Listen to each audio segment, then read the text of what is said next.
Hi friends, எல்லோருக்கும் வணக்கம்ப்பா. எல்லோரும் எப்படி இருக்கீங்க? நமது பிஜி சேனலுக்கு உங்களை வரவேற்கிறேன். குழந்தைகள் எப்போதுமே சுறுசுறுப்பானவங்க. நாள் முழுவதும் ஓடுவது, ஆடுவது, விளையாடுவது, அதை மட்டும்தான் அவங்க பொழுதை கழிக்கிறதுக்கு விரும்புவாங்க. அது இரவாக இருந்தாலும் சரி, பகலாக இருந்தாலும் சரி, குழந்தைகளை பொறுத்தவரை விளையாட்டிற்குன்னு ஒரு தனி நேரம் காலம் கிடையாது. குறிப்பாக சில குழந்தைகள் இரவு நேரம் ஆனாலும் தூங்க மாட்டேன் அப்படின்னு அடம் பிடிப்பாங்க. அம்மாக்கள் என்ன தான் அழகாக கதை சொல்லியும் பாட்டு பாடியும் தூங்க வைக்க முயன்றாலும் அவர்கள் ஆக்டிவாகத்தான் இருப்பாங்க, தூங்கவே மாட்டாங்க. அப்படிப்பட்ட குழந்தைகளை எப்படி பாசாங்கு செய்து தூங்க வைப்பது அப்படின்னு குழந்தை நல மருத்துவர்கள் சொன்ன சில வழிமுறைகளை இந்த வீடியோவில் தெரிஞ்சுக்கலாம்ப்பா. வீடியோக்குள்ளே போகிறதுக்கு முன்னாடி நம்ம சேனலை கொஞ்சம் சப்ஸ்கிரைப் பண்ணிக்கோங்கப்பா ப்ளீஸ்.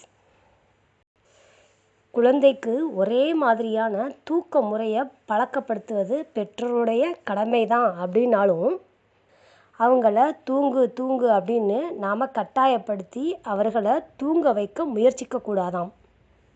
அவர்களை தூங்கு தூங்குன்னு முயற்சிக்காமல் இரவு நேரத்தில் குளிக்க வைப்பது, பாட்டு பாடுவது, மென்மையான இசையை கேட்பது, கதை புத்தகங்களை படிப்பது, இப்படி குழந்தைய படுக்கையில் படுக்க வைத்து அவர்களுடைய முதுவை இல்லை தலையை மெதுவாக வருடி கொடுப்பது, இந்த மாதிரி பழக்கத்தை உருவாக்கலாம்.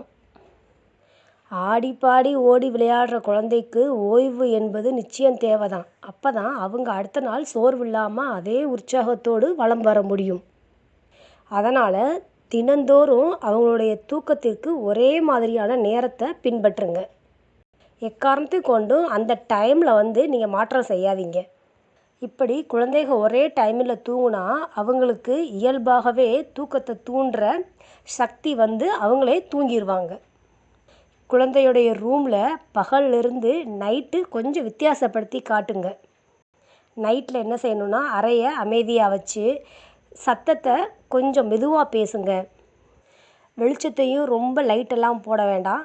அதுக்கு சின்ன ஸ்மைல்டான விடிவிளக்கு, இந்த மாதிரி விளக்குகளை போட்டு ரூமை வெளிச்சத்தை கம்மி பண்ணுங்க. பசி இல்லை பயத்தில் அழுதுச்சு அப்படின்னா உடனடியாக அவங்கள சமாதானப்படுத்தணும். குறிப்பாக குழந்தை பசியில் அழுதா அதே ரூமில் அவங்களுக்கு உணவு ஊட்டி பழகுங்க. அப்போ தான் சாப்பிட்டு முடித்த உடனே குழந்தை தூக்க நிலைக்கு போகிறதுக்கு அவங்களுக்கு வசதியாக இருக்கும் அப்படின்னு குழந்தைகள் நல மருத்துவர் சொல்கிறாங்க.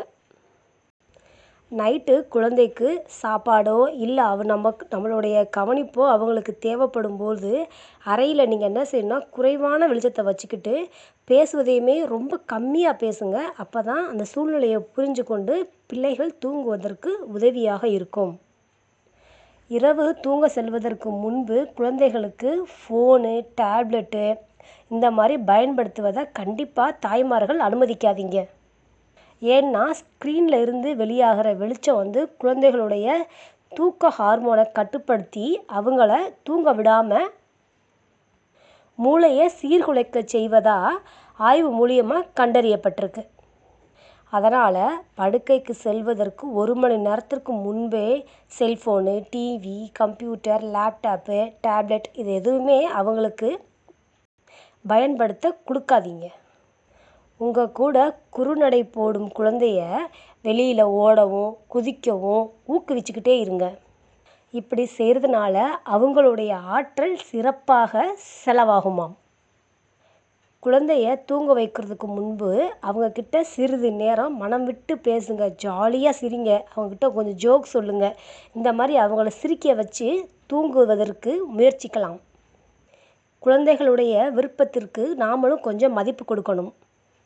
அப்பொழுது தான் அவர்கள் அவங்களுடைய பழக்க வழக்கத்திலேருந்து தொடர்ந்து அதை அவங்களுக்கு செய்வதற்கு உதவியாகவும் இருக்கும்.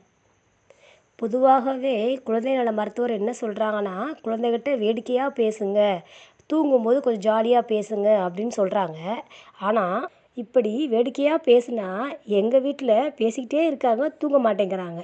இதனால் நான் என்ன பண்ணுவேன்னா, எங்கள் பசங்கக்கிட்ட கொஞ்சம் நேரம் பேசிட்டு நான் அமைதியாகிடுவேன். நான் அமைதியாகிட்டேன் அப்படின்னா அவங்களும் தூங்க ஆட்டோமேட்டிக்காக போயிடுறாங்க. இப்படி தான் எங்கள் வீட்டில் போய்கிட்டுருக்கு. உங்கள் வீட்டில் எப்படி? கமெண்ட்ஸில் சொல்லுங்கள், நானும் தெரிஞ்சுக்கிறேன். அடுத்த வீடியோவில் பார்க்கலாம்ப்பா. நன்றி, வணக்கம்.